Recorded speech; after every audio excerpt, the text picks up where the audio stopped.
tell it to me in a story too, I think. Right, yeah. Yeah, because I can just start talking. I grew up religious. I went to Christian grade school, Christian high school, and then I collected degrees from multiple Christian universities. I didn't know what I wanted to do after university, and so I went into ministry.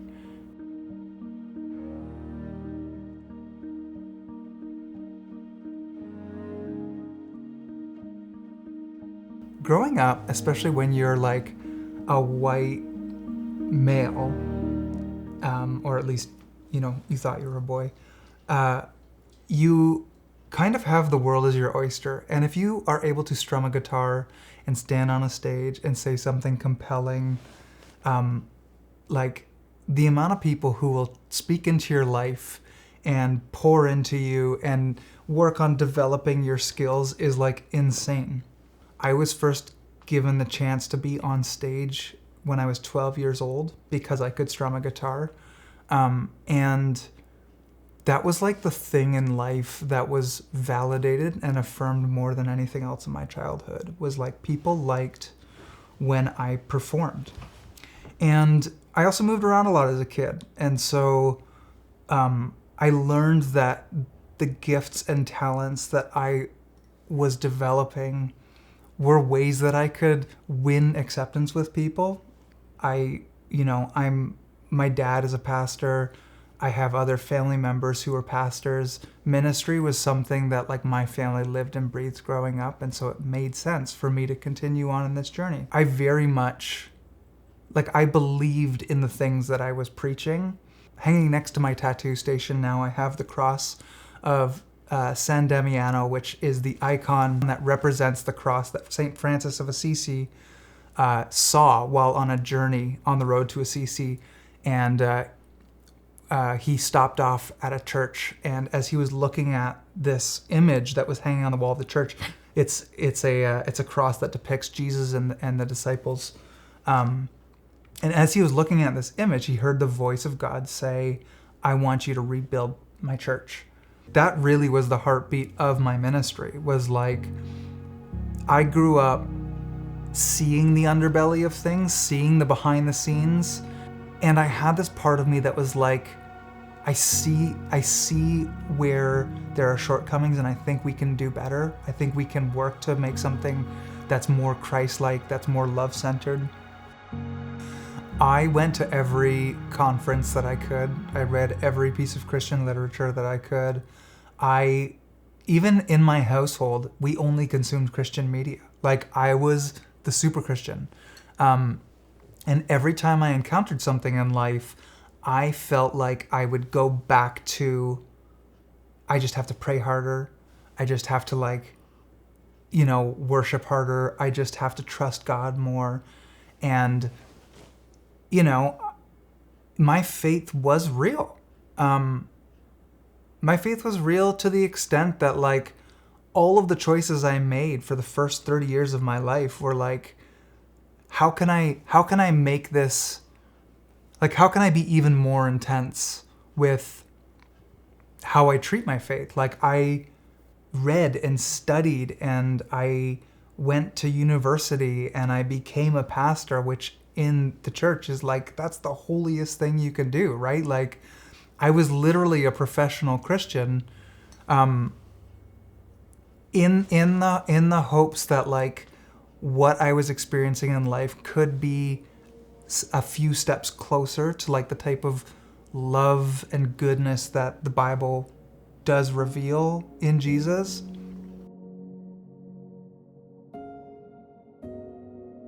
Masks and performance those are motifs that I could talk about forever, because especially moving around a lot as a kid, going into ministry, I remember I would go to weekends away with my friends, and I would think to myself, I get to take the mask off. I was using that language, and it's crazy to me that I wasn't aware of what that meant at the time. A part of me was aware that I was masking, And again, I'm not even getting into the gender portion of that yet, but a part of me knew that there was a performative element to pastoring, that there was people I could be myself with, and there was people who saw me as a pastor. Being aware of that and not seeing how damaging that was meant that it further reinforced this like compartmentalized way that I used to live, where I'd be like, here's who I am as a pastor. Here's who I am as a musician who plays on stage. Here's who I am when I'm at home with my family. Here's who I am with my friends when I go away for a weekend. And then there's this part over here where I'm like, I think I have some questions in my head surrounding gender, but we're not going to talk about that yet. Knowing what I know now, it feels so obvious, but at the time, I would have seen it as like, I would have almost seen it as noble to kind of like keep up that appearance. And yeah, it wasn't sinister.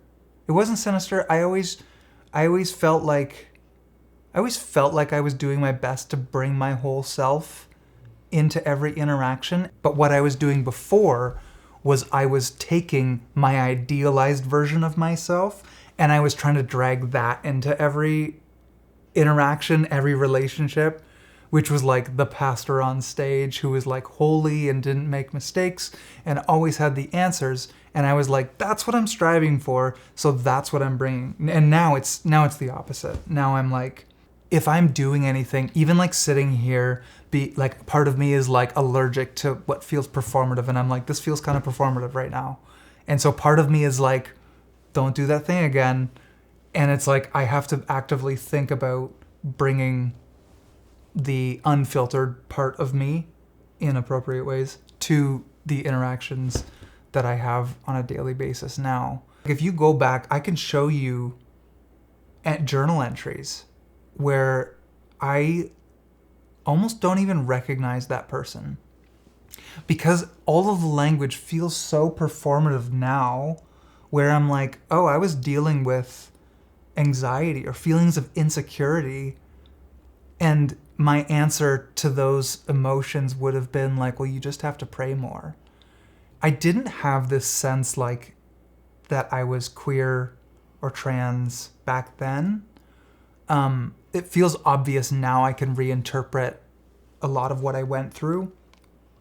But I go like, that kid had no language to understand what they were experiencing. Not even from a gender identity standpoint, just from a life standpoint. Like, I didn't know how to name anxiety in myself. And so I'd view it as like a lack of trust, a lack of faith. And then I would try and remedy that by just like doing the thing harder. Go deeper into it. Why don't you like go read that book, read those commentaries? You know, fuck that. Now go to school. Now go get your master's degree. Devote your whole life. Give up all of your holidays, all of your weekends. Work for a nonprofit.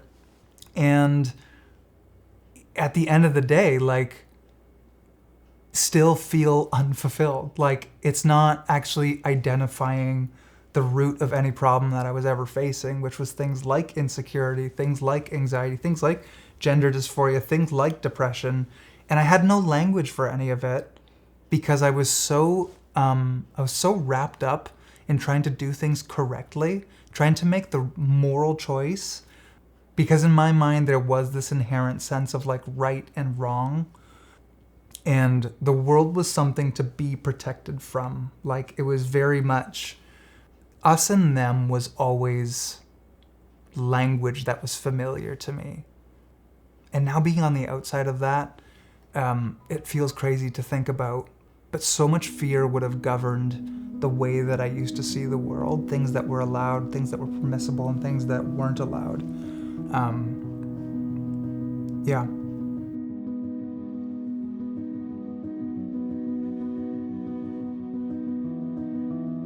I just kind of have continued to ask questions throughout that 5-year period that just never stopped. Because the thing with once you start being honest about those types of things in your life, it's really hard to stop.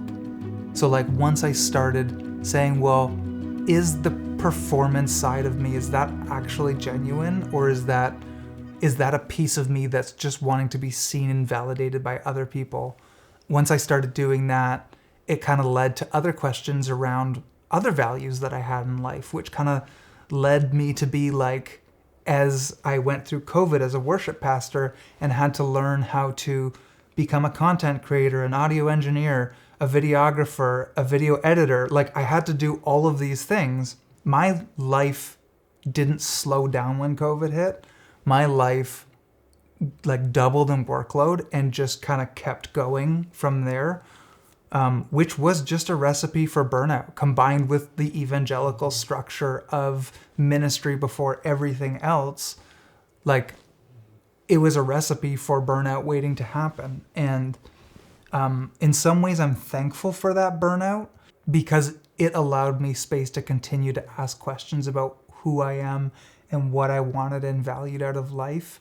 And once I took a single solitary step back from ministry and removed myself from the stage of being at the front of a church, I realized I wanted nothing to do with it. And that wasn't a long shift. That happened almost overnight. As soon as I was done, I was like, I'm never going back, at least to vocational church ministry. And that was a really wild shift to have happened so quickly. I sometimes reflect on how I spent 15, 20 years of my life like obsessed with spiritual growth, reading every book, listening to every podcast, going to university and, accumulating knowledge,